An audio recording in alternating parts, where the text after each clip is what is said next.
place à la vigueur qui émane de toi. Parce que tu es là, nous savons que la mort nous a quittés et que la vie nous a été administrée. Parce que tu es là, nous avons l'assurance de notre avenir.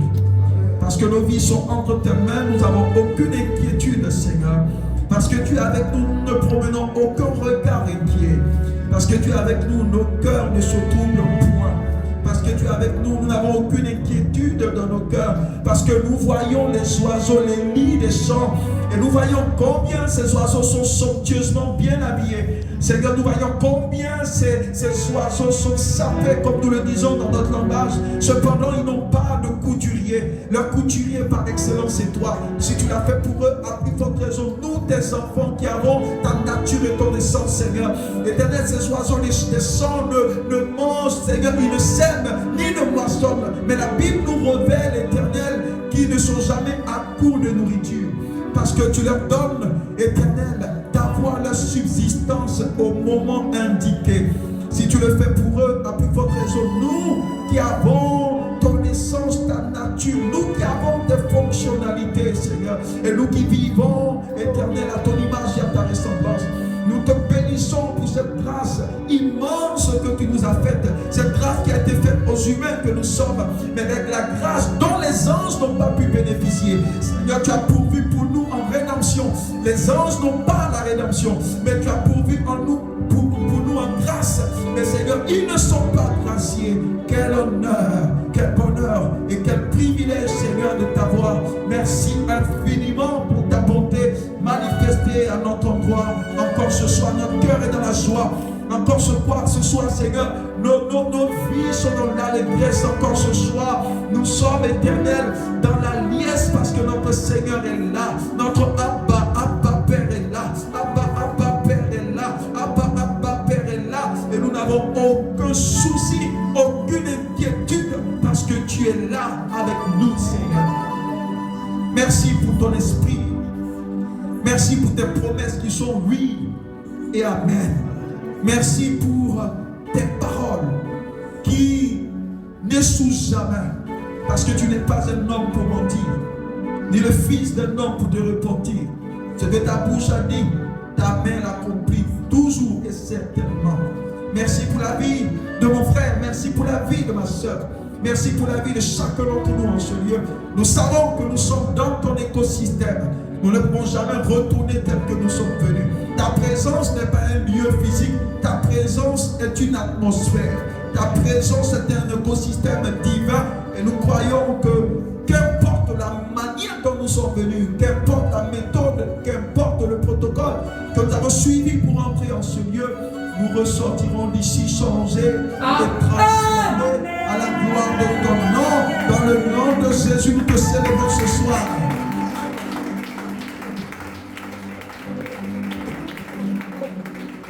Nous te célébrons ce soir. Nous te célébrons sans être avare dans les acclamations. Nous te célébrons sans retenir des ovations pour demain. Nous faisons tous ce soir. Comme si c'était les dernières ovations, Seigneur. Alléluia.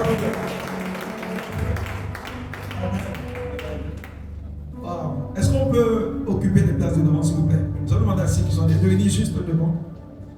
Amen. Dis à quelqu'un, tu es digne d'être devant. Tu es digne d'être devant. Amen. Dis à quelqu'un, tu es digne d'être devant. Alléluia. Est-ce que tu peux donner un peu d'amour à quelqu'un?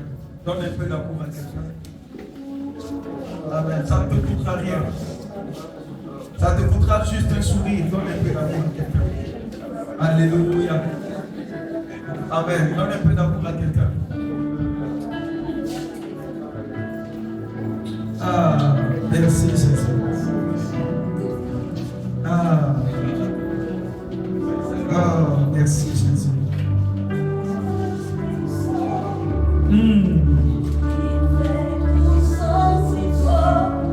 Étant assis, est-ce que tu peux juste chanter? Ça dépend de toi. Si tu veux, tu te tiens debout. Il y a la liberté dans la présence de Dieu. Est-ce que tu crois que ton Dieu est un Dieu puissant? Ah, c'est ta bouche dit. Hein? Il a dit ce que tu dis, c'est ce que tu reçois. Il dit la chose arrive. Ah, pendant que tu le dis, la chose arrive. Il dit la chose arrive. Oh. Papa est puissant. Il est tellement puissant dans ton Il fait tout sans effort. Je te parle de mon papa. Il dit la chose arrive. Mon abba d'amour. Il dit la chose arrive. Je ne sais pas si c'est ton papa, mais moi je te parle de mon papa. Papa est puissant. Je ne sais pas de quel Dieu, de quel Père, mais moi je te parle de mon Père. Il dit la chose arrive. Il dit la chose arrive. Il s'appelle Abba, Abba Père. Il s'appelle Abba Père, Abba Père. C'est mon Père, c'est Abba, Abba Père. Abba Père, Abba, Abba Père.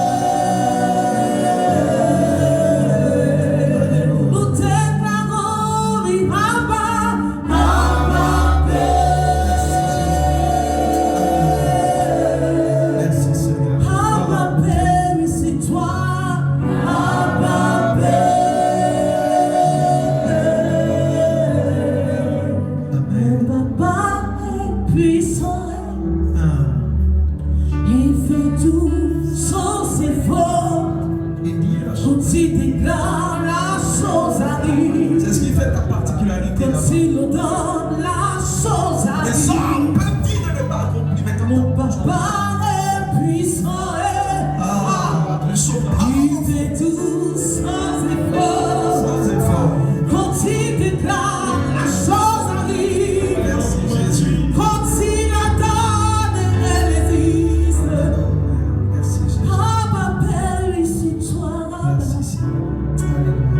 Alléluia. Nous sommes amoureux de Merci Abba. Jésus. Alléluia. Vous savez, la révélation que nous avons de Elohim détermine, j'ai envie de dire, notre degré d'exaucement avec lui. Parce que Dieu peut être Dieu pour tout le monde. Dieu peut être Elohim pour tout le monde. Mais pour certains, il est Abba, Père. Parce que quand tu parles de Abba, Père, tu rentres dans le domaine de la familiarité. Certains disent, mais il ne faut pas se familiariser avec l'onction. Mais c'est une erreur. Tout dépend de ce qu'on appelle la familiarité. Parce que c'est une bénédiction que d'être familier à ton Père. Alléluia. Donc tout est une question de révélation. Quand les gens n'ont pas une grande révélation, ils diront non, mais il ne faut pas se familiariser. Non, il y a des choses qu'on n'aura jamais avec Abba si on n'est pas familier. Il peut être éternel pour tout le monde, mais il est Abba pour moi. Avec ton père, c'est les caprices. Avec ton père, tu fais les chichis comme on dit. Avec ton père, tu as une certaine approche qui n'est pas une approche protocolaire. Avec ton père, tu es à l'aise. Avec ton père, tu peux te permettre certaines choses. Donc tout dépend de la révélation avec laquelle nous nous approchons de lui. Vous savez, nous pouvons être tous dans le même environnement, entendre le même type de message. Mais notre approche de ce Dieu-là, sur la base de la révélation que nous avons, répond à des protocoles différents. Ceux qui s'approchent de ce Dieu comme étant un Dieu redoutable, ceux-là verront la dimension de courroux de ce Dieu-là.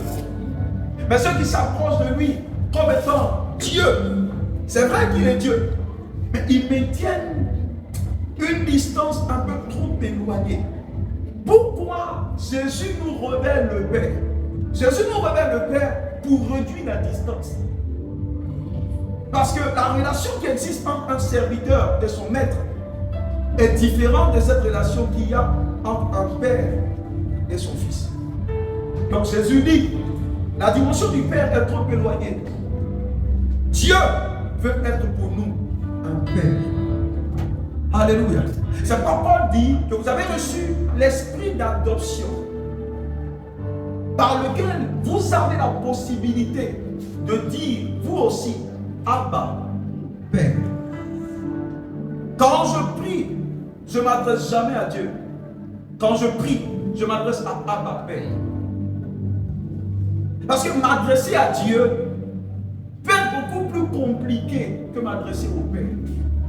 Ton père peut être président de la République. Il est à la fois le président de la République et en même temps ton père. Donc, si tu veux voir le PR, le président de la République, il y a un protocole qu'il faut suivre. Ce protocole n'est pas édicté par le président, non, il est venu trouver ça. Ça fait partie des us coutumes de la nation. Donc, c'est un protocole qui est là. On dit ça, c'est un protocole présidentiel. Donc, le protocole ne répond pas à ton affinité. Le protocole répond à celui que tu veux voir. Donc, si tu veux voir le PR, va sur le protocole du PR.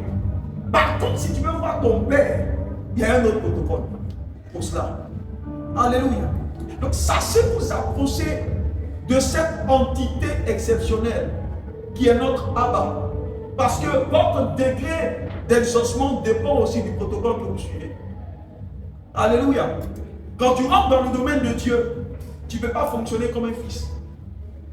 Parce que ce n'est pas un fils qui s'adresse à Dieu. Comme ce n'est pas un fils qui s'adresse au maître, c'est un serviteur qui s'adresse au maître.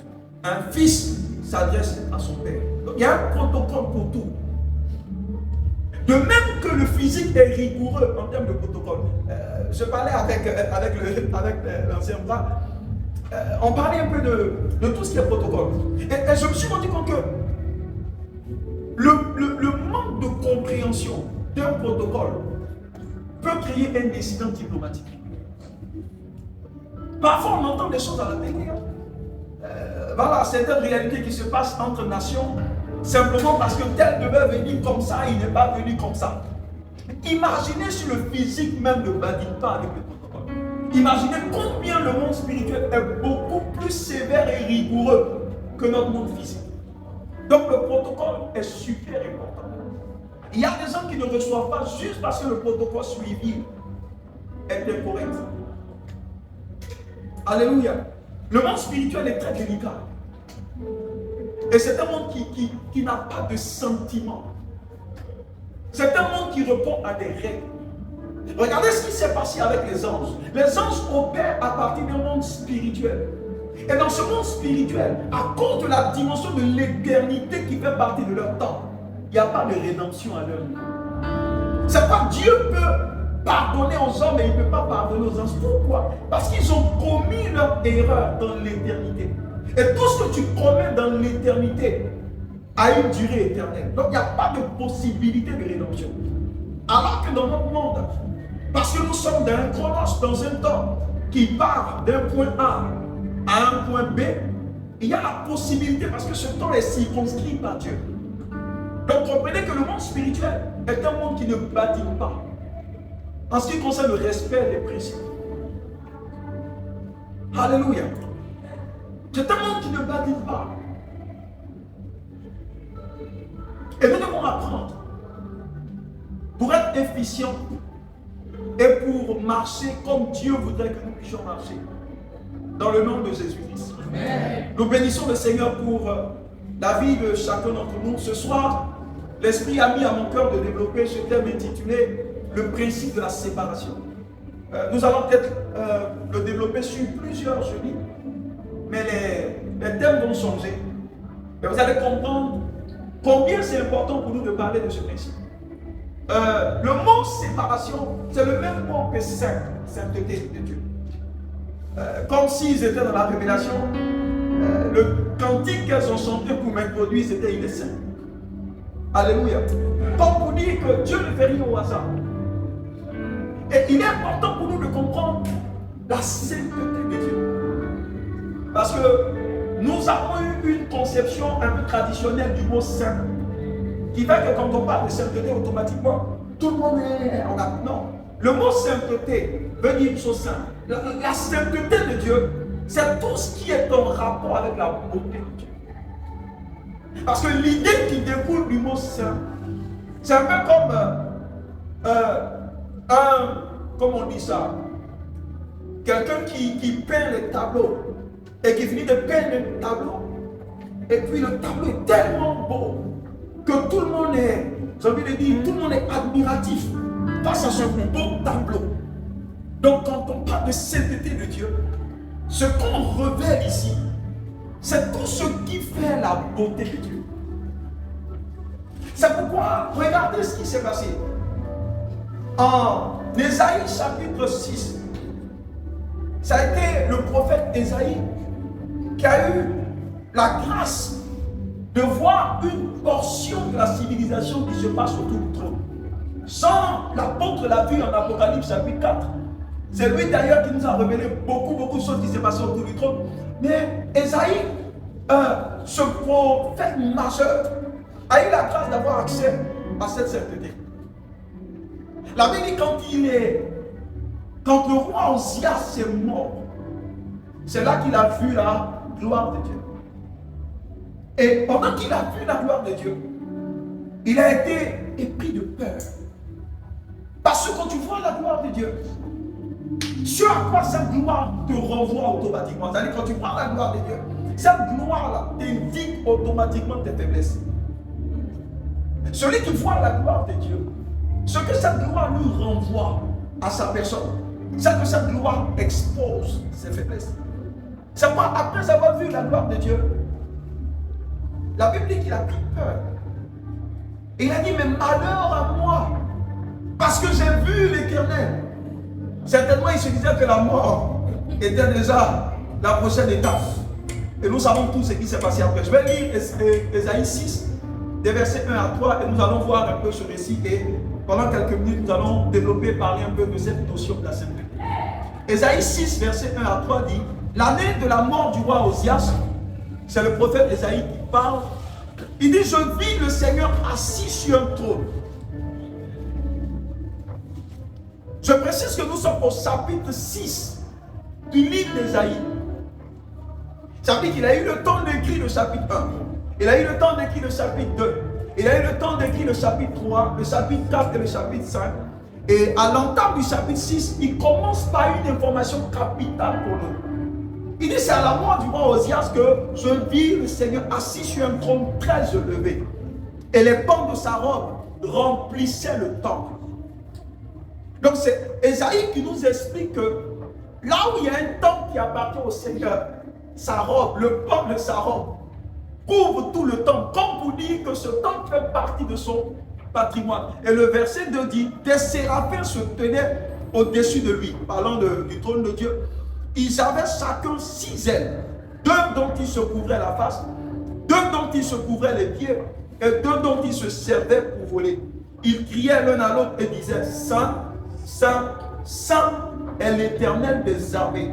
Toute la terre est pleine de sa gloire. Donc Saint, Saint, Saint est l'Éternel des armées qui réside par dimension, comme je dis, dans les cieux ou au ciel. Mais la terre, au même moment où le ciel est rempli de sa sainteté, au même moment la terre est remplie de sa gloire. Parole du Seigneur. On va s'asseoir dans cette présence. Alléluia. J'ai été choqué quand je méditais sur cette portion des Écritures. Je parle du principe de la séparation. Et comme je le disais, le prophète Ésaïe fait partie de ce que tout le monde dit, tout le monde sait, des prophètes majeurs. L'un des grands prophètes, à cause de la dimension, de la profondeur de la révélation de Dieu qu'il a reçue. Donc, on n'est pas grand prophète sur la base de notre taille ou sur la base de notre forme, non. On est grand prophète en fonction de la quantité de mystères de Dieu qui nous sont confiés. Donc, le prophète Ésaïe, tout le monde le sait, a été un grand prophète et nous a laissé des écrits extraordinaires. Alléluia.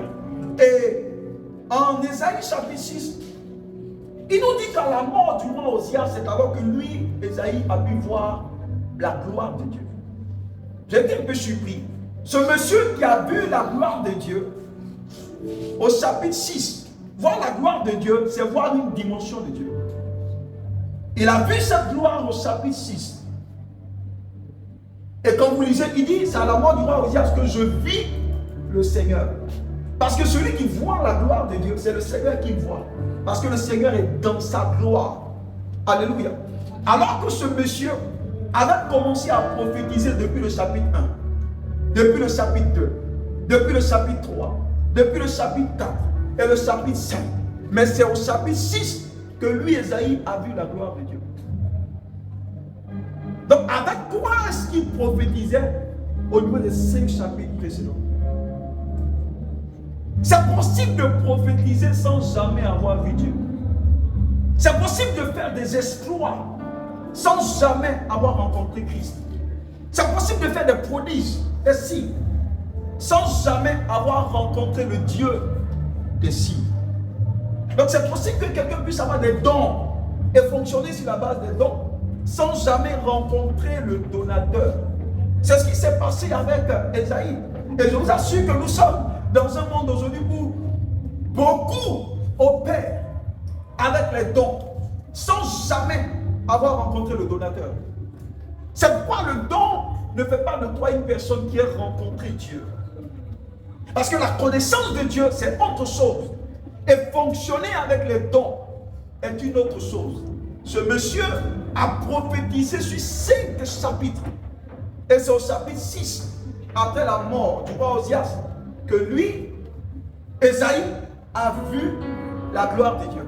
Et quand il a vu la gloire de Dieu, je vous l'ai dit, la première chose que cette gloire lui a révélée, c'est son état. C'est son manque de sainteté. Et en même temps, ça nous explique la raison pour laquelle Dieu avait du mal à se révéler à lui à partir du chapitre 1. Parce que tant que ta texture n'est pas proportionnelle ou conforme à la texture de Dieu, il ne pourra que te confier les choses, mais il ne pourra pas te rencontrer. Donc quand il a vu la gloire là, ce que la gloire lui a renvoyé, c'est son état. Et c'est là quand vous suivez le reste, vous allez voir que il a dit au Seigneur, malheur à moi, parce que j'ai vu ta gloire. Et elle est tellement forte que je ne peux pas vivre dans cette gloire. Et Dieu a dû demander à un séraphin de toucher ses lèvres. Et la Bible dit que quand le séraphin l'a touché, il lui a dit, je paraphrase, sois pur. Elle a été purifiée. Donc ce que nous pouvons imaginer ici, c'est la grâce de Dieu qui a permis à Esaïe de se tenir dans la présence de Dieu.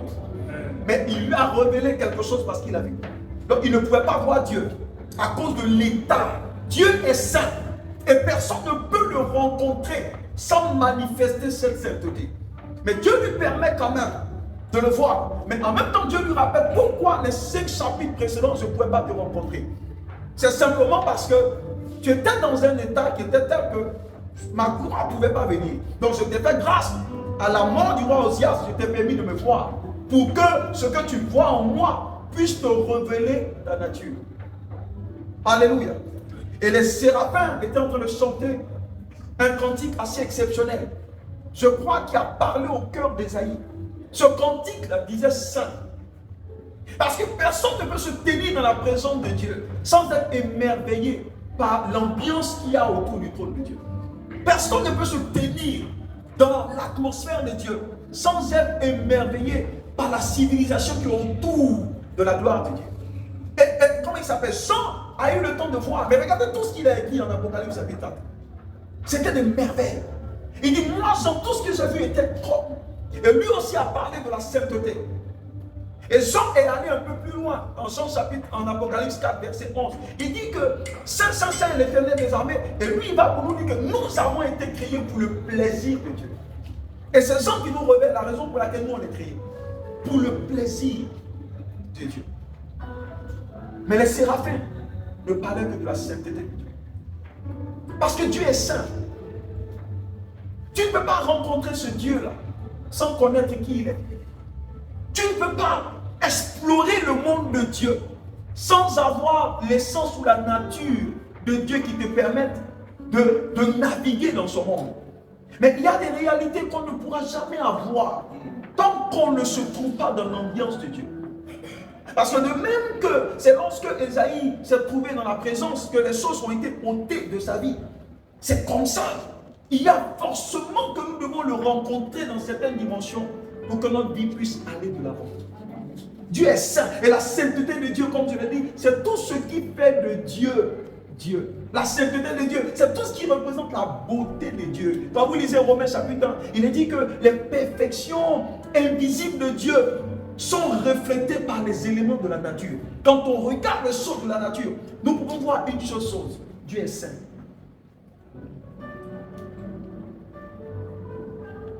Parce que la sainteté veut dire séparation. Dieu est séparé. Ça veut dire Dieu est hors classe par lui-même. Dieu ne se mélange pas. Dieu est à part. C'est ça. Le mot saint veut dire simplement qu'il est séparé. Ça veut dire qu'il ne se mélange pas. Un jour, le Seigneur, c'est écrit en Ésaïe 46, je crois à partir du verset 3 ou 5, il dit, mais à qui me comparerai-je? Donc il s'adresse aux gens. Et puis il dit, mais moi Dieu, dans mon état de saint, à qui pouvez-vous me comparer? Est-ce qu'il y a un Dieu qui peut se mettre à côté de moi? Vous qui servez beaucoup de Dieu, est-ce qu'il y a un Dieu qui peut m'égaler? En d'autres termes, vous avez des dieux que vous adorez, mais ils ont leur nature. Mais moi, ce qui fait de moi un Dieu hors pair, c'est que je suis saint. À chaque fois que vous voyez Dieu s'introduire ici, c'est que Dieu veut mettre certaines pendules à l'heure. À chaque fois que vous voyez Dieu dit à qui, ou Dieu parle de lui, c'est moi l'Éternel. À qui le Seigneur est en train de régler les comptes. C'est que quelque part, à cause de l'habitude, certains ont voulu mettre des Dagon ou certains dieux à la dimension de Dieu. Ou certains même ont voulu mettre Satan à la dimension de Dieu. Vous savez, aujourd'hui, nos églises, telles qu'elles fonctionnent, c'est comme si on met le diable à la dimension de Dieu. C'est ce qui est correct. Parce que c'est l'église où on doit venir proclamer les vertus et la grandeur de Dieu, on l'utilise pour parler même de Satan.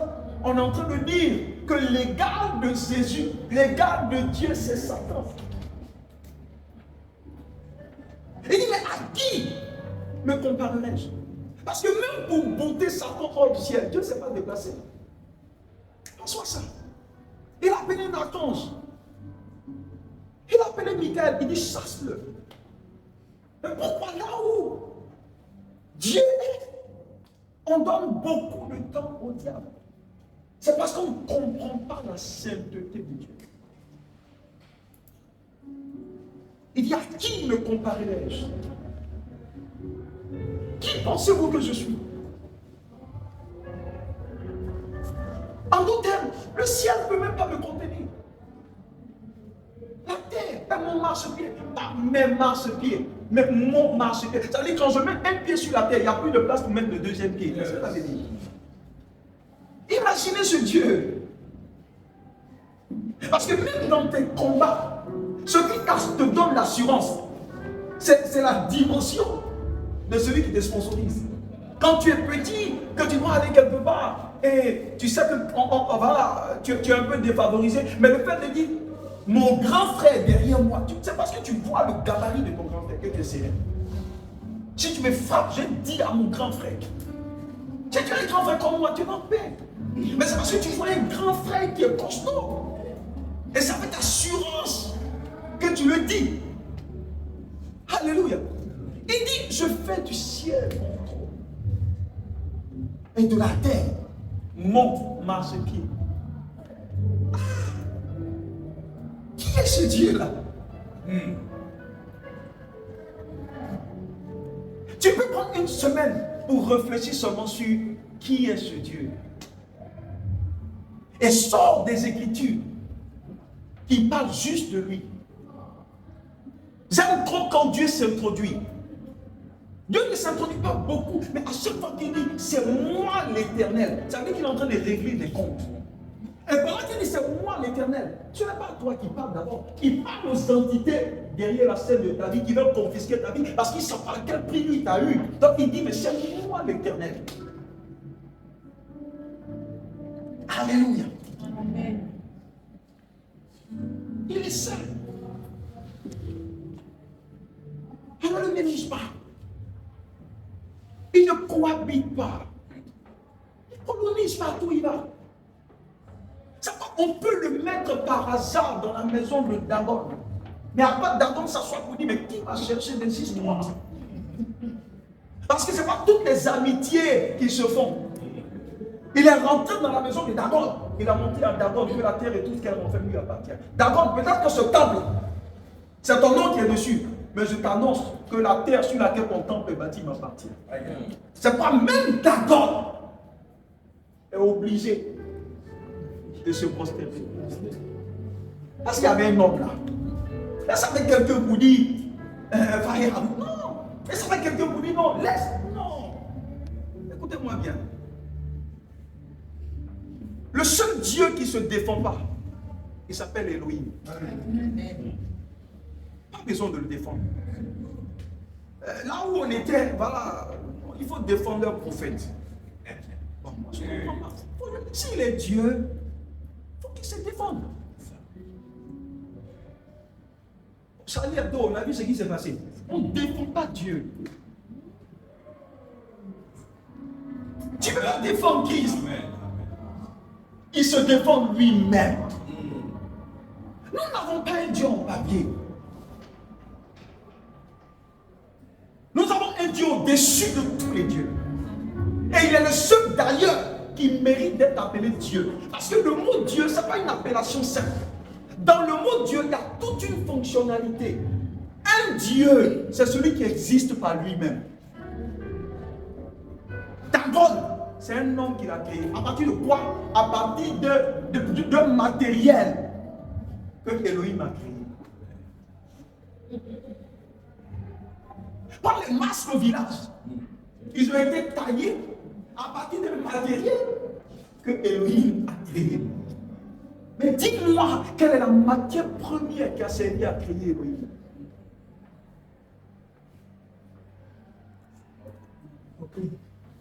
Quelle est la matière première? Quelle est la matière première? Et Elohim en plus. Et si vous voulez, pour que vous compreniez bien, il est, si vous voulez, le père de tous les esprits, mais il n'est pas la source de tous les esprits. Je pèse le mot. Il est le père de tous les esprits. Parce que même les esprits déchus aujourd'hui étaient de bons esprits hier. Avant la rébellion, Satan et toute sa bande s'appelait Lucifer. Dieu n'a pas créé Satan, Dieu a créé Lucifer. C'est Lucifer à cause de son mauvais commerce qui est devenu Satan. Dieu a créé Lucifer. Et Lucifer a décidé délibérément de devenir Satan. Dieu est le père de tout esprit. Mais il n'est pas le père, il n'est pas la source de tous les esprits. Quand vous prenez Genèse chapitre 6, Lucifer, c'est Dieu qui l'a créé. Tous les anges déchus, c'est Dieu qui les a créés. Mais quand vous lisez Genèse chapitre 6, la Bible dit que les fils de Dieu sont rentrés en relation avec les fils des hommes. Dieu a créé les fils de Dieu. Dieu a créé l'esprit des fils de Dieu. Il a créé aussi l'esprit des fils des hommes. Mais ce qui est sorti de ce mélange-là, ce n'est pas Dieu qui a créé ça. C'est comme un exemple. Accoupler un chien avec un mouton. Dieu a créé le mouton. Dieu a créé le chien. Mais quel est le nom de ce que ça donne des deux? Dieu n'est pas l'auteur de cet esprit. Donc il est le père des esprits. Mais tout esprit n'émane pas forcément de lui. Je ne sais pas si quelqu'un comprend ce que je veux dire. Amen, amen, amen. Aujourd'hui, Dieu reconnaît la relation entre un homme et une femme. Mais ce qu'un homme et un homme donnent, on avait ça comment? Dieu est le père de l'esprit des hommes. Mais ce qui sort de là, Dieu même n'a pas le mot pour ça. Donc il est le père de tous les esprits, mais il n'est pas la source de tous les esprits. Pourquoi? Parce qu'il est saint. C'est sa sainteté d'ailleurs qui a fait qu'il a décidé d'aller habiter dans une lumière inaccessible. Vous savez, une lumière, c'est en fait un écosystème, c'est un environnement où personne ne peut accéder si tu n'as pas autorisé à venir. Où personne ne peut avoir accès si tu n'as pas donné d'indication. Oui. C'est à cause du principe de la séparation qui s'est mis dans une lumière inaccessible. De même que Assuérus a été celui qui a tendu le sceptre à Esther pour lui dire viens. Si Dieu ne te dit pas viens, tu ne trouves pas le chemin. C'est pas nous qui sommes allés d'abord à lui, c'est lui qui est venu à nous. C'est pas nous qui lui avons tendu notre main d'amour, mais c'est lui qui nous a tendu sa main d'amour comme un sceptre qu'on tendrait à quelqu'un. Assuérus a dit Esther, tiens le bâton, qui est le symbole d'une invitation solennelle. Psaume 24, verset 3 dit qui montera jusqu'au trône de l'Éternel, à part à la montagne, à part ceux qui ont les mains pures. C'est Dieu qui invite. Quand vous prenez Cantique des Cantiques 1, verset 4, il est dit que l'Éternel est celui qui nous conduit dans ses appartements. Si l'Éternel ne te conduit pas, tu ne peux pas trouver le chemin. Parce que son monde est un monde de sainteté. Est-ce que vous avez une idée de la dimension de Abba que nous avons? Parce que rien qu'à comprendre et savoir qui il est, tu dors avec une sérénité insultante. Amen. Tu sauras que là où tu mentionnes Abba, dire des mots, c'est encore insulter sa présence. Parce que tu ne vois pas le poids de celui qui est pour toi, de celui qui est avec toi. Quand la parole a été dit, si Dieu est pour nous, qui sera contre? Parfois, quand les mots sont dits, réfléchissez dessus. Ça peut mettre fin à certains combats. Ça peut te donner une sérénité face à certains challenges. Il dit, si Dieu est pour nous, qui sera plutôt contre nous? Ça veut dire si, oh my God, regardez, lorsque quelqu'un réfléchit un jour, soulève souvent la tête et puis regarde ce qui se passe en haut là-bas. Tu as la migraine. Tu nous as réfléchi, comment toi tu as pu être conçu? Le Seigneur dit à David, il dit pendant qu'une femme est enceinte, il dit pendant que j'étais dans le ventre de ma mère, c'est là que l'Éternel m'a tissé, pendant que j'étais une masse informe. Ça veut dire que Dieu visite toutes les femmes qui sont enceintes et c'est lui qui tisse les bébés à l'intérieur. Amen. Regardez ce Dieu-là. Il va te tisser pour un procès et Lucifer va venir t'enlever. Non. Si Lucifer réussit à le faire, c'est la permission que tu lui auras donnée.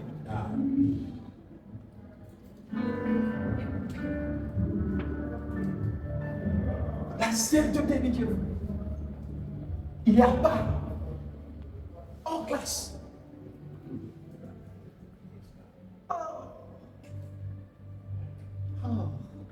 Il y a qui ne comparaison?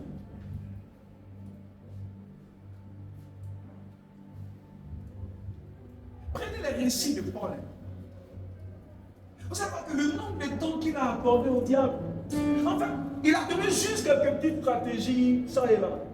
Mais toute sa vie a été pour parler de Abba. Abba est tellement gros que toute l'éternité ne te permettra pas de parler de lui. À plus forte raison, avoir le temps pour parler de ce monsieur.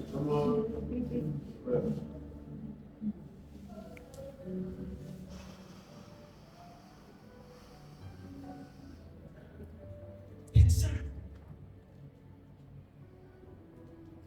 Alléluia.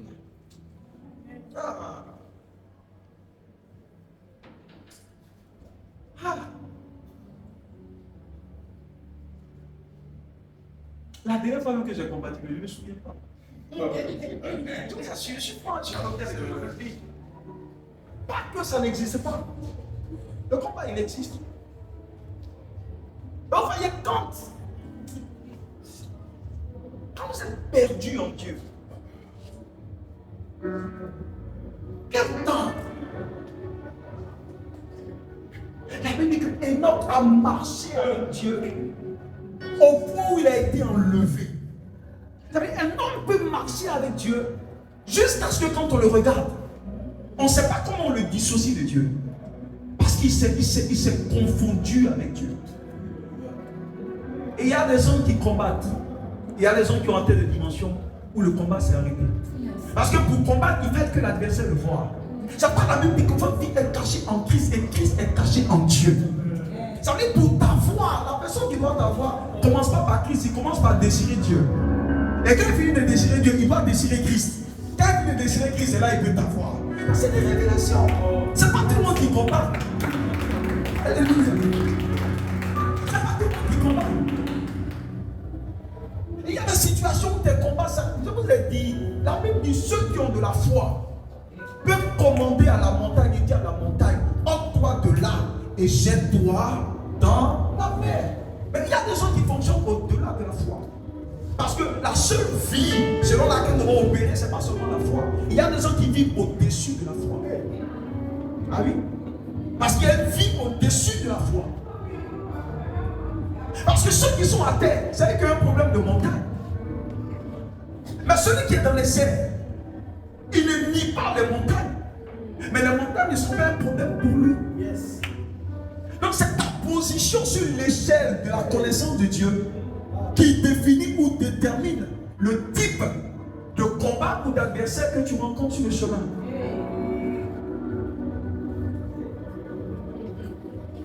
Je ne sais pas si quelqu'un comprend ce que je veux dire.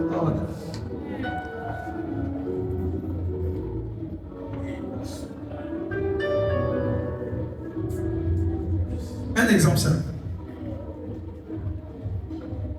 Tout va changer dans le nom de Jésus. Amen. Dieu peut commencer à bénir une personne qui vit dans une maison en bois. Donc il y a des égouts, il y a des moustiques, il y a des rats peut-être à côté. C'est un combat qui est propre à l'environnement où tu es. Je vais prendre des exemples pour que tu comprennes.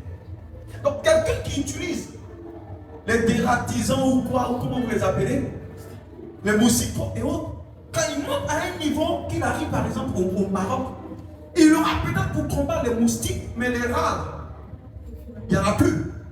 Pas parce que les rats ne sont pas dans le quartier, mais son milieu détermine l'adversaire qui rencontre en face.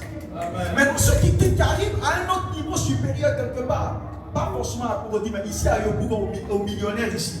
Vous allez voir qu'il y a certains endroits où vous cherchez les moustiques, vous ne les voyez pas. Pas parce qu'ils n'existent pas à côté, mais votre écosystème a changé. Je ne sais pas si vous pouvez vous je ne sais pas si vous voyez ce que je dis. Ton écosystème a changé. Le problème peut être problème pour les autres. Il y a des dimensions que tu atteindras, tu ne comprendras pas ce qu'on appelle la sorcellerie. Ça existe, mais dans ton ambiance, dans ton écosystème, tu as déjà vécu ça. Et tu passes à autre chose. C'est ce que je veux que vous compreniez. C'est pourquoi quiconque ne progresse pas en Dieu aura toujours les mêmes combats. Ouais. Même ceux qui font la boxe, et à un moment donné, tu rencontres tes poids plumes, après poids lourds. Imagine que toute ta vie, tu sois dans les poids plumes. Ça veut dire que tu n'as pas progressé. Est-ce que vous savez qu'il y a des gens qui combattent aujourd'hui? Leur combat, ce n'est plus les sorciers. Parce qu'il y a des gens que les sorciers voient louper. Leur combat soit avec des principautés dans les nations. Je connais des gens, quand ils se dépassent pour prier dans une nation, ceux qui les attaquent, ce n'est pas des sorciers, ce n'est pas même gabarit. Parce que ton poids spirituel détermine l'adversité en face. Donc ceux qui les attaquent, ce sont les esprits qui attaquent des nations qui les attaquent. Pourquoi? Parce qu'il a grandi. Tu tues pas une biche avec les mêmes balles que tu prends pour tuer un éléphant.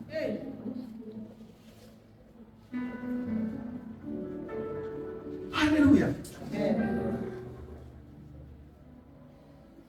C'est pas qu'il y a un voyage à faire en Dieu. Il y a un voyage à faire en Dieu. Je suis tellement préoccupé à faire ce voyage-là que je me dis même m'arrêter et puis confronter le diable, c'est une perte de temps. Mais si je le vois, je le chasse. C'est pas partout où je vais, je prêche Jésus. Et quand je le vois, je le chasse. Parce que l'honneur, je dois le conférer à Abba. Amen. Pas parce qu'on prêchera, on prêchera délivrance, on prêchera tout ça. Mais je veux que le peuple grandisse. La délivrance, oui, mais au bout d'un moment donné, je veux que toi-même tu t'auto-délivres.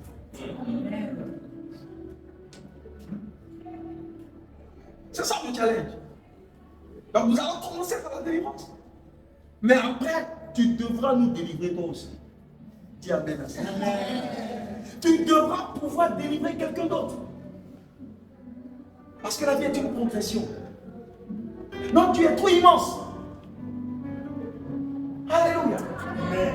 Isaïe l'a vu. Il a dit waouh. Et puis je vous dis quelque chose. La Bible ne change pas. Lisez la Bible de Genèse jusqu'à l'Apocalypse. Quand vous allez finir de lire, il y a certaines pratiques que vous aviez que vous allez arrêter. Parce qu'il y a des pratiques qui sont de la coutume africaine, alors qu'il n'y a pas l'évangile pour les Africains. Parfois, quand tu entends certains hommes dire, oh non, mais ici en Afrique, on ne sait pas faire l'Afrique. L'évangile, il est universel, parce que l'homme, c'est l'homme. L'homme, qu'il soit africain, qu'il soit jaune, qu'il soit bleu, l'homme, c'est l'homme. Il n'y a pas un évangile pour l'Afrique. Non, non. Il n'y a pas un évangile pour l'Afrique. L'évangile, il est universel. Parce qu'on n'est pas plus sage que Jésus. L'évangile, c'est l'évangile. C'est pourquoi quand je dis ça, on me dit, mais tu dis, non, mais moi, j'ai jamais vu Jésus délivrer quelqu'un qui lui demandait un hôtel de biche. Non, il y a quelques semaines, on a juste, les gens se sont levés. Il dit, mais bon, vraiment, il faut juste qu'on revienne dans la parole et qu'on sorte du fanatisme, en fait. Voilà, à l'église, on n'est pas des suiveurs. À l'église, on ne fait pas un bico. Un bico, là, c'est la politique. À l'église, on n'est pas un bico. À l'église, c'est la parole dit-toi. Même si tu n'aimes pas, tu peux te tromper. Maintenant, il faut avoir l'humilité de reconnaître ton erreur. Parce que ce que j'ai dit ici pendant combien de temps, le prophète a tout l'a confirmé. Quelqu'un m'a envoyé ça. Le vieux Mamadou Karambi, il m'a confirmé. À un moment donné, on peut ne pas m'aimer, c'est vrai, mais il faut qu'on... Il n'y a pas un bico ici. Il faut revenir dans ce qui est correct pour aider le peuple. Parce que tout message que tu mets sur le peuple qui n'est pas correct, ça devient un fardeau sur le peuple. Non, on ne fait pas de délivrance en prenant quelque chose. Si dans la Bible, Jésus l'avait fait, ok, on peut le faire, mais Jésus ne l'a pas fait. Tu n'es pas plus grand que Jésus. Il n'y a pas de débat. Là où et les gens se sont levés, ont commencé à regarder sur les réseaux sociaux. J'ai dit, mais attends, il faut être aussi fanatique. C'est mon micro. Hier, c'était votre micro. D'accord, aujourd'hui, c'est mon micro. Alléluia. Ce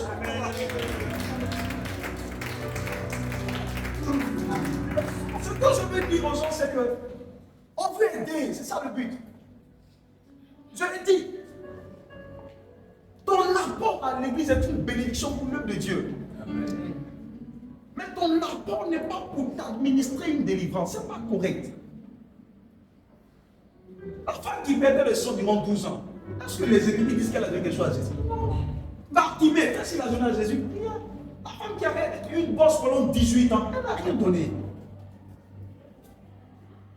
Peut-être si elle a été bénie après, qu'elle attend. C'est une action de grâce. Ce n'est pas un hôtel. On te dit, il faut donner 1 million hôtel de gloire, 500 000 hôtel de temps. Mais moi, je demande une seule chose pour arrêter le débat. C'est écrit. C'est tout, il n'y a pas de bavardage. Vous savez, quand les gens commencent à bouger, à vouloir crier, c'est parce qu'ils n'ont aucun argent. Je dis, c'est écrit. Oh! Si c'est pas écrit où, quelque part, tu gardes ton idée. Oui, c'est une idée pour toi. Mais on ne va pas appauvrir le peuple pour ça. Il y a quelqu'un que je rencontre aujourd'hui qui est venu me dire, mais il a écouté mon hôtel éloquent. Il me dit, mais parce que ce que tu as dit là, c'est ce que j'ai toujours cru. Il dit, mais c'est ça.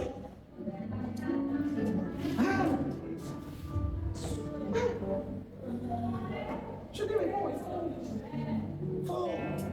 Si un besoin dit, il y a un besoin. C'est plus simple. Mais il ne faut pas mentir, tromper les gens. Parce que la Bible, nous tous, on a la Bible. Si c'est au temps de Martin Luther où la Bible était seulement en latin, Ou si la Bible était seulement embaoulée, on peut dire, bon, le métier, il ne comprend pas. Donc, je nous dis tous, on a ça en français. Viens. Arrêtez ton affaire là.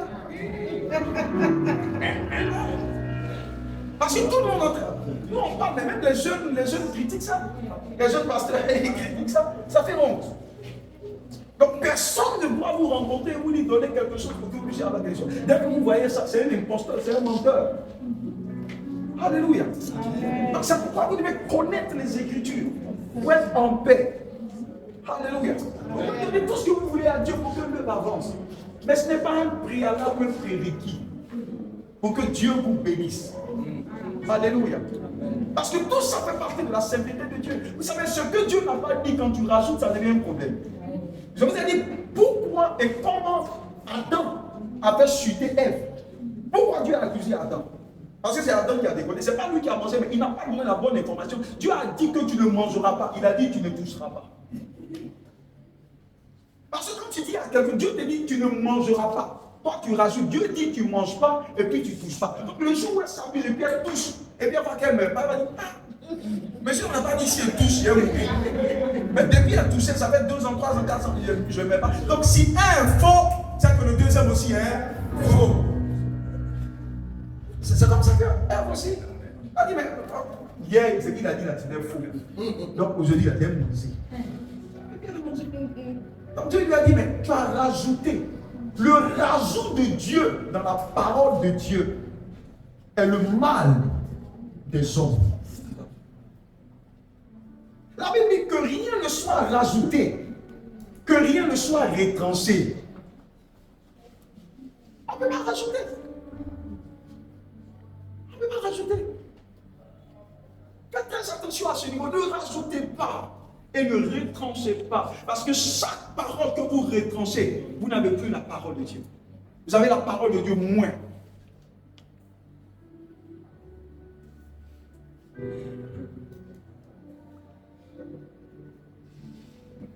Alléluia. La parole de Dieu, elle se compendium, c'est tout le concentré qu'il faut pour que vous réussissiez. Mais n'oubliez jamais que Dieu est saint.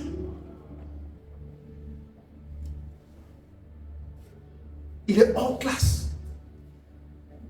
On ne le mélange pas. C'est vrai que l'Africain a l'habitude de mélanger dans la sauce 10 000 espèces d'animaux. Quand le crabe est dedans, il est content. Quand il y a Claude dedans, il est content. Quand il y a Dieu vent dedans, il est content. Quand il y a lapin, il est content. Quand il y a Agouti, quand il y a Bangolais, tout ça, il va dire il ne sait pas qu'il est en train de se démolir. Alléluia. Donc les Africains sont bénis par la diversité. Dieu ne se mélange pas. Tu le consommes seul. Parce qu'il est hors classe. Dieu ne cohabite pas. C'est pas quand Dieu arrive dans une vie qui ne lui est pas dédiée exclusivement, il se retire. Non, il ne partage pas. En fait, Dieu est trop grand pour cohabiter en toi. Dieu est trop lourd pour cohabiter en toi. Soit tu meurs et puis il habite en toi, ou soit il ne vient pas. Alléluia. Le diable aime cohabiter. Mais Dieu ne cohabite pas. Alléluia. N'oubliez jamais que le diable n'a pas de problème que quelqu'un dise qu'il a Jésus. Parce que lui-même, avant, il vivait dans le couple commun. Donc, il est à l'aise dans ses couples communs. Donc, il n'a pas de problème avec ça. C'est pas certaines personnes peuvent dire qu'elles ont Jésus juste parce qu'elles viennent à l'église. Mais le fait d'être à l'église ne veut pas dire que tu as Jésus. Jésus peut-être t'a visité, mais il est ressorti. Quand tu ouvres ta porte, quelqu'un peut rentrer et puis après, il ne se sent pas bien, il ressort. Donc, beaucoup de chrétiens sont dans le temple. En fait, le Jésus, il est sorti à longtemps. Donc, ils ont eu l'odeur, le parfum. Mais Jésus est sorti. Donc, le diable a envoyé tous les dieux parce qu'il aime cohabiter. Parce que Dieu ne peut pas être dans un environnement et puis en toi, il y a le Dieu du mensonge. Il y a le Dieu de la haine. Il y a le Dieu de la jalousie. Il y a le Dieu de la manipulation. Quand tu vois toutes ces choses-là, dis-toi que Jésus est dehors, il attend que la maison soit propre. Parce qu'il n'aime pas cohabiter. À cause de quoi? Il n'aime pas cohabiter à cause de son essence, de sa nature. Il est saint. il est hors classe. Il ne se mélange pas. Pas parce qu'il ne veut ou il ne veut pas, mais sa nature fait en sorte qu'il ne peut pas cohabiter. Il est colonisateur.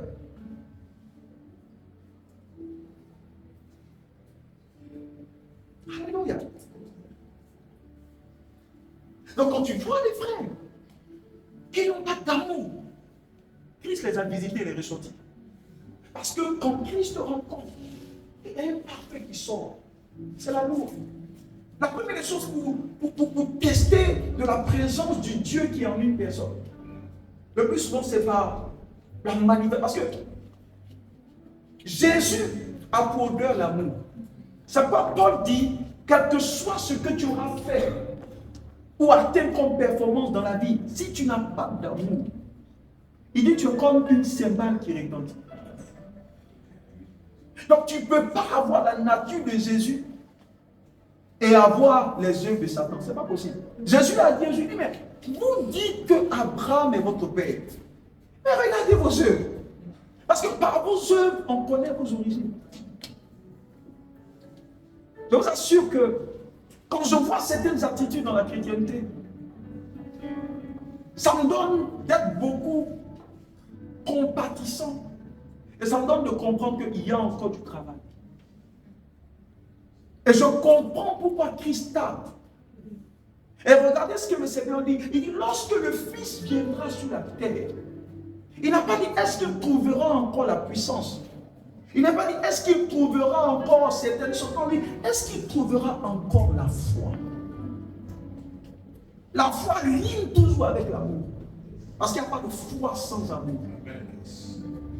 Est-ce qu'il trouvera encore la foi? Et c'est l'énergie que le diable utilise dans cet temps d'affaires. Tu lis l'église, mais quand tu entends les frères de l'église se comporter avec d'autres frères de d'autres communautés, tu as l'impression que, en fait, on n'a jamais rencontré Christ. Quand tu vois les frères de telle église, parce que tel n'est pas de mon église, moi je suis comme si vous aviez une église. Mais l'église c'est pour Jésus-Christ.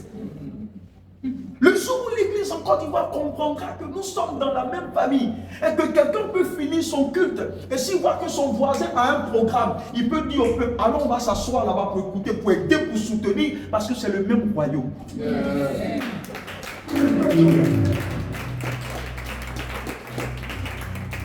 Les autres églises ne comprennent pas ça. Beaucoup de choses vont changer. Mais au contraire, quand il y a des programmes, c'est l'homme de Dieu même qui dit à ses fidèles, n'allez pas de l'autre côté là. N'allez pas là-bas. N'allez pas là-bas. Non, vous mettez vos oreilles partout. Mais tu as peur de quoi? Vous mélangez les huiles. Vous mélangez les huiles. Donc Jésus il a dit oui. En fait, ceux qui agissent ainsi sont ceux qui ne sont pas sereins de leurs attitudes. Comme ils savent qu'ils mettent le peuple dans un système de lavage de cerveau, ils ont peur que ces personnes deviennent intelligentes. Parce qu'il y a des gens, quand tu les écoutes, tu deviens intelligent. Donc ils préfèrent maintenir les gens sous un joug, comme un gourou sur leur peuple. Parce qu'ils savent que le jour où tu mettras tes oreilles ailleurs, ils vont te perdre. Parce qu'ils t'ont menti longtemps. Je vais vous dire quelque chose. Comme je dis, c'est difficile d'ouvrir les yeux d'un aveugle. Mais quand c'est ouvert, tu ne peux plus lire, il faut fermer. Alléluia. Mon ami, si je vois, c'est. Mais c'est vrai, non? Regardez le monsieur qui était aveugle devant la maison. On lui a dit, mais attends, qui est celui qui t'a fait ça? Il dit, mais c'est que sur moi, je ne connais pas son nom. Tout ce que je sais, je vois. On dit, mais papa, quelle autorité? Il dit, mes amis, ça va bien. Ce que je sais, c'est que hier, je ne voyais pas. Mais aujourd'hui, là, j'ai foi. J'ai foi claire. Il ne faut plus me dire de fermer les yeux. Alléluia. Quand les hommes ne sont pas dans la vraie doctrine, parce qu'ils ont peur. Parce qu'ils savent qu'ils sont dans un système de manipulation du peuple.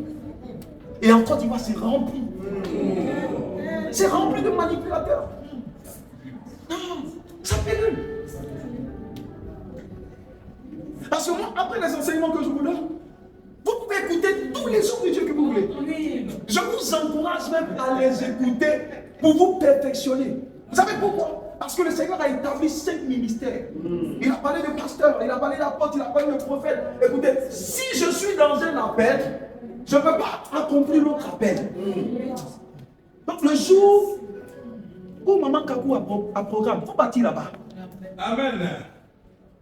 Il faut partir là-bas. Parce que moi-même, le jour où il a programme, il est parti là-bas. Non. C'est clair. Écoutez pour vous perfectionner. Vous savez pourquoi? Parce que l'ignorance est générationnelle. Parce que tu ne peux transmettre que ce que tu sais. Non. Il y a des gens là. C'est au cas de taureau, ils vont les dire à les enfants. Parce que c'est tous ceux qui connaissent. Non, c'est qui a cet enfant. Alléluia. Mais toi, si tu as la bonne doctrine, c'est ce que tu fais ça. Mais je vous assure une chose. N'essayez jamais d'être chrétien. Travaillez à être les meilleurs chrétiens. N'essayez jamais d'être des chrétiens. Mais faites tout pour être le meilleur chrétien qui existe. Soyez les meilleurs dans tout. Parce qu'aujourd'hui, beaucoup, vous savez, le mot chrétien aujourd'hui, ça ne ferait plus le diable. Hein? Parce qu'il avait trop de chrétiens comme toi. Ouais. Alléluia.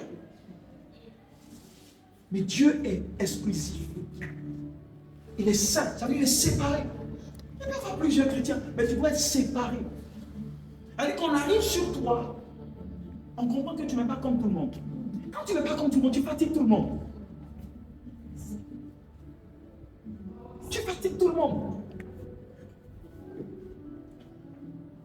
Alléluia. Et c'était choix. Faites tout pour ne pas être comme tout le monde. Soyez les meilleurs chrétiens parce qu'il y a des choses en rapport avec ta destinée que Dieu ne te donnera pas si tu n'es pas meilleur avec lui.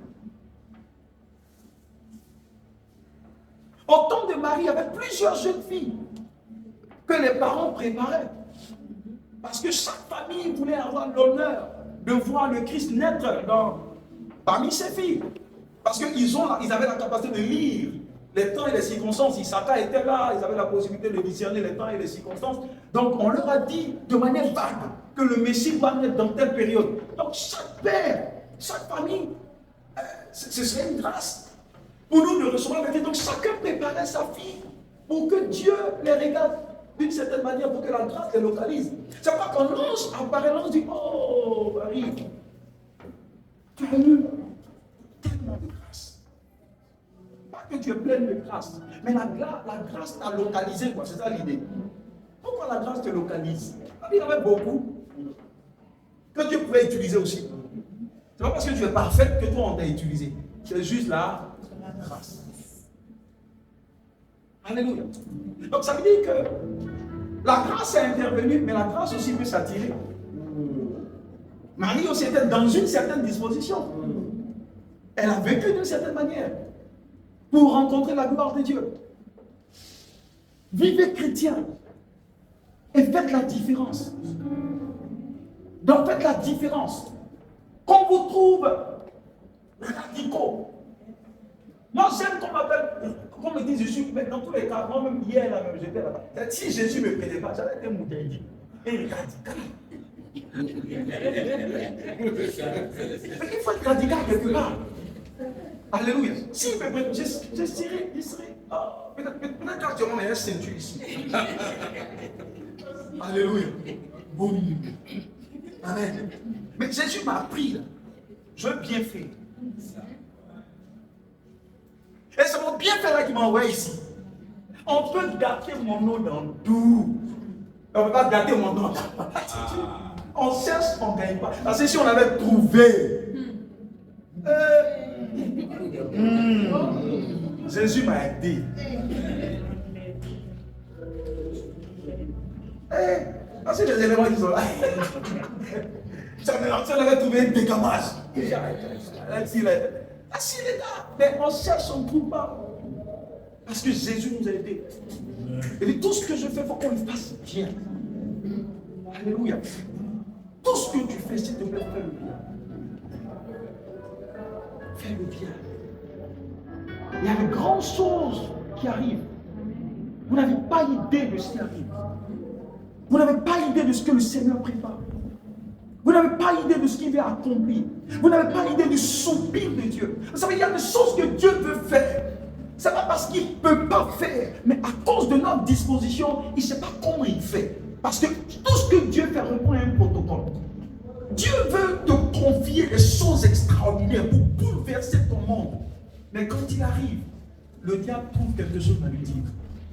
Il dit, merci. Oh là. Et le problème, ce n'est plus Dieu. Le problème, c'est toi qui n'es pas rentré dans l'écosystème de Dieu. Il dit, je me tiens à la porte et je frappe. Si tu ouvres, je viens avec toi. Il dit, mais je ne reste pas là. Après, je te dis, toi, pour venir à moi. Parfois, Dieu veut faire de grandes choses. Mais le diable lui dit, mais là, tu ne peux pas faire ça pour lui parce que regarde comme il dit. Soyez les meilleurs chrétiens. En attitude, en parole. Ne maudissez jamais. Quel que soit ce que les gens diront, bénissez. Paul a dit que les gens je paraphrase, que les gens se privent de dire beaucoup de choses. Mais si tu as envie de parler, que ce soit des paroles qui soient assaisonnées de grâce. Ceux qui vous insultent, regardez-les. Veillez sur votre cœur. C'est difficile de parfois recevoir des offenses. Nous savons ce que nous avons traversé durant toute cette période. Mais Dieu nous a aidés. Un bon matin, je me suis réveillé, mais attends. On a gainsé, puis on a gainsé. Mais après, tu t'assois, tu te dis, mais qu'est-ce que tu gagnes? Quand quelqu'un est déjà sur un étage, au troisième, il est en train de descendre. Est-ce qu'au niveau du deuxième, tu dois pousser? On dit, c'est toi qui as fait. Ça peut vous dire que ce n'est pas facile. Que même en tant que pasteur, on n'est pas des superman. C'est l'Esprit de Dieu en nous, en vous également, qui fait de nous des superman et des superhumains. C'est Dieu qui nous aide. C'est l'Esprit de Dieu qui nous donne la force. Tout ce que nous présentons à Dieu, c'est la volonté. Et lui, il nous aide. Ne répondez jamais au mal par le mal. C'est Dieu qui nous aide. Tu entends des méchancetés, mais tu gères. Tu entends des choses que tu n'as jamais fait, mais tu gères. Jusqu'à arriver à un moment donné, monsieur donne un slogan. Il dit non, c'est par amour, ils font ça. Et à l'amour Mazo aussi, il fait ça. Juste me consoler. Parfois, tu es là, tu as envie de dire des choses. Mais tu te retiens. Tu dis, mais ce n'est pas nécessaire. Parce que si tu fais comme, c'est que tu es comme eux. Alléluia. Mais quand eux-mêmes s'assieront, tes ennemis, ils diront, mais vraiment, on a tout fait. Et ils sauront que eux-mêmes ont déconné. Parce que je suis à la maison, j'entends des choses. Ce qu'on dit en public, ce n'est pas ce qu'on dit en privé. Et dit gloire à Dieu. Alléluia. Mais je veux juste que vous ne soyez pas chrétiens. S'il vous plaît, il y a un nouveau vent que Dieu est en train de libérer sur cette nation. Et ce vent va mettre la différence entre ceux qui ont rencontré Christ et ceux qui ne l'ont pas rencontré. Parce que ceux qui l'ont rencontré, leur vie finira par ressembler à la vie de celui qu'ils ont rencontré. Vous êtes des fils du Très-Haut. Le psaume 82 dit que je vous ai dit que vous êtes des dieux. Vous avez la nature de Dieu. Laissez cette nature grandir. Laissez cette nature croître. Travaillez à la ressemblance avec Christ. Travaillez à la ressemblance avec Christ. Il y a des gens qui sont intouchables entre les mains de Dieu. C'est pourquoi je vous dis, ce n'est pas tout le monde qui combat. Les pasteurs sont témoins de beaucoup de choses. Ce n'est pas tout le monde qui combat. Il y a des combats que Dieu met dans le secret, juste à cause de ton cœur, pas à cause de ta perfection, mais à cause de l'état de ton cœur qui crie, Abba, j'ai besoin de toi et j'ai envie. C'est C'est quand le peuple était ouvert à Dieu. Pendant que Balaam les maudissait, mais aucune malédiction ne pouvait rentrer. Pourquoi? Parce que Dieu tenait compte du cœur de ce peuple qui faisait quand même l'effort. Faites l'effort. Parce que même en Christ, nous avons un effort à faire. La vérité est, forcez-vous à rentrer dans le repos. Ce n'est pas facile. C'est qu'on parle du combat de la foi. Efforcez-vous. Parfois, quand c'est compliqué, regardez à ce que vous perdez. Parce qu'il y a toujours une perte quand on sort de la voie. Parfois, quand tu regardes à ce que tu perds, l'instant même, imaginez quelqu'un qui va avec une fille, il n'est pas marié, il va avec une fille pendant juste 1 minute, 5 minutes. Et puis, regarde à ce que tu perds, ta destinée est à terre. Juste en 1 minute. Alors que la destinée était là. Vous savez, comme je l'ai dit, le diable s'appelle le tentateur. Vous devez connaître aussi sa nature. Il n'est pas l'obligateur, il est le tentateur. Tout ce que le diable peut faire, c'est de te pousser à l'erreur et prendre ton erreur pour se présenter devant le tribunal de Dieu. C'est tout ce qu'il peut faire. C'est tout ce qu'il peut faire. Mais la Bible dit, il n'y a aucune tentation que je ne permettrai qui dépassera ta force. Ça veut dire, Dieu fonctionne comme un stabilisateur. Quelle que soit la force de l'ennemi qui arrive, Dieu stabilise la force dans ta capacité. Parce qu'à chaque fois qu'on sort, on perd quelque chose. À chaque fois qu'on sort de la voie, on reporte une grâce. Et le danger dans cette affaire, c'est qu'une grâce qui était réservée pour 1 semaine, juste quand tu sors de la voie, peut venir dans 10 ans. Mais c'est ce qui est bizarre dans cette affaire. C'est pas que quand tu regardes à ce que tu perds, ça te rend sage en même temps. Ça te coupe l'appétit de certaines choses. Alléluia. Mais notre Dieu est bon. Alléluia. Oh, nous servons un grand. Oh. Oh my God. Nous servons le meilleur. Est-ce que tu peux baisser la tête et commencer à nous Oh, la Bible dit soyez saints comme votre Dieu est saint. Dis au Seigneur de te donner la capacité, la force de fonctionner comme il fonctionne. L'Esprit de Dieu doit nous heurter à ce niveau-là pour nous donner d'avoir l'attitude et les habitudes de Dieu. C'est lui seul qui peut nous aider. Par la force physique, nous ne pouvons pas. Par la capacité humaine, nous ne pouvons pas.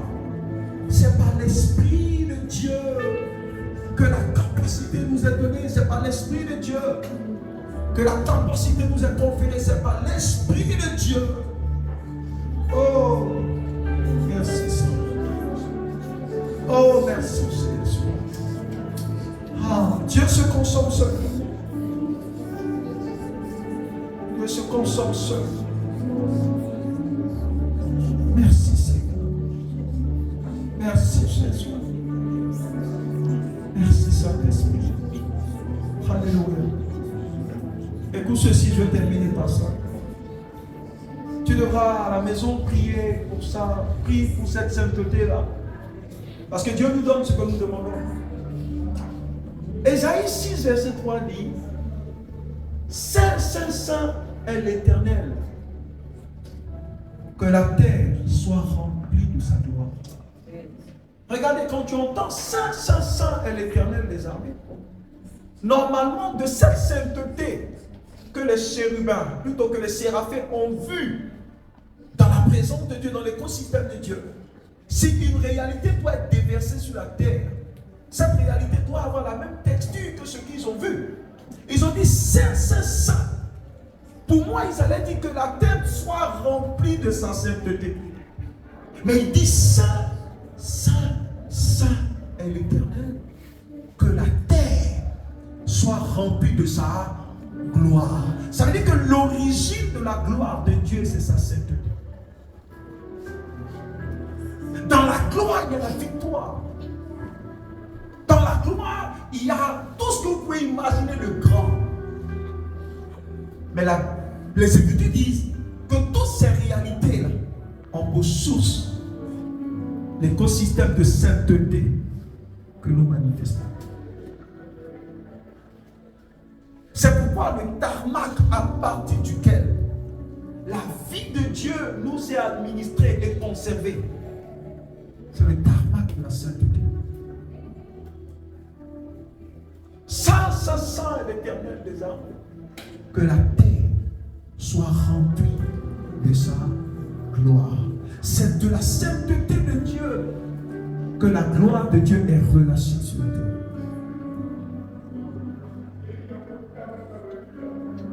Alléluia.